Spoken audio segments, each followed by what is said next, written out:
আপনারা কি জানেন, ইসলামের ইতিহাসের এমন এক সময় ছিল যখন কোনো নিয়ম কানুন ছাড়া রক্তক্ষয়ী যুদ্ধে মানুষ দিশেহারা হয়ে গিয়েছিল।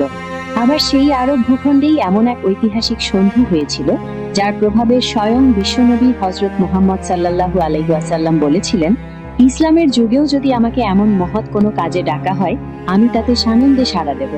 আজ আমরা জানবো সেই রক্তক্ষয়ী ফিজার যুদ্ধ এবং এরপর মানবতার কল্যাণে গঠিত সেই ঐতিহাসিক হিলফুল ফুজুলের অজানা সব ইতিহাস। ভিডিওটি শেষ পর্যন্ত দেখুন, কারণ এই ঘটনাগুলো আজও আমাদের জন্য মানবতার শ্রেষ্ঠ শিক্ষা হয়ে আছে।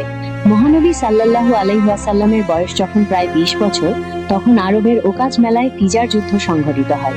একদিকে ছিল কুরাইশ ও তাদের মিত্র বনি কিনানা গোত্র, অন্যদিকে ছিল কায়েস আইলান গোত্র। কেন নাম ফিজার? বনি কিনানার এক ব্যক্তি কায়েস আইলানের 3 ব্যক্তিকে হত্যা করায় এই যুদ্ধের সূত্রপাত।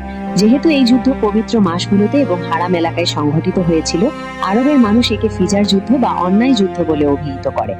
এই রক্তক্ষয়ী যুদ্ধে কিশোর মুহাম্মদ সাল্লাল্লাহু আলাইহি ওয়াসাল্লামও অংশগ্রহণ করেছিলেন, তবে তিনি সরাসরি লড়াইয়ের জন্য নয়, বরং তীর থেকে তার চাচাদের সুরক্ষার দায়িত্বে ছিলেন। এই যুদ্ধটি ছিল এক চরম বিশৃঙ্খলার উদাহরণ, যেখানে মানুষ একে অপরের রক্তে রঞ্জিত হয়েছিল।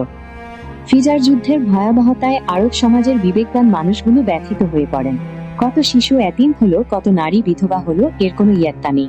এমন অর্থহীন রক্তপাত বন্ধ করতে মক্কার বিশিষ্ট গোত্রপতিরা আব্দুল্লাহ বিন জুদায়নের বাড়িতে একত্রিত হন। তারা একটি প্রতিজ্ঞা করলেন, যাতে আর কোনো বিদেশিকে অত্যাচার করা না হয় এবং আরবে যেন শান্তি ও ন্যায় বিচার কায়েম থাকে। বনি হাশিম, বনি মুত্তালিব সহ প্রধান গোত্রগুলো এই চুক্তিতে সই করে। এটি ছিল হিলফুল ফুজুল বা শান্তি সংঘ। মূল প্রতিশ্রুতি সমূহ: 1. দেশের অশান্তি দূর করা। 2. বিদেশি বা দুর্বলের জানমালের সুরক্ষা। 3. দরিদ্র ও অসহায়কে সাহায্য করা। 4. অত্যাচারীর বিরুদ্ধে দাঁড়িয়ে দুর্বলের পাশে থাকা।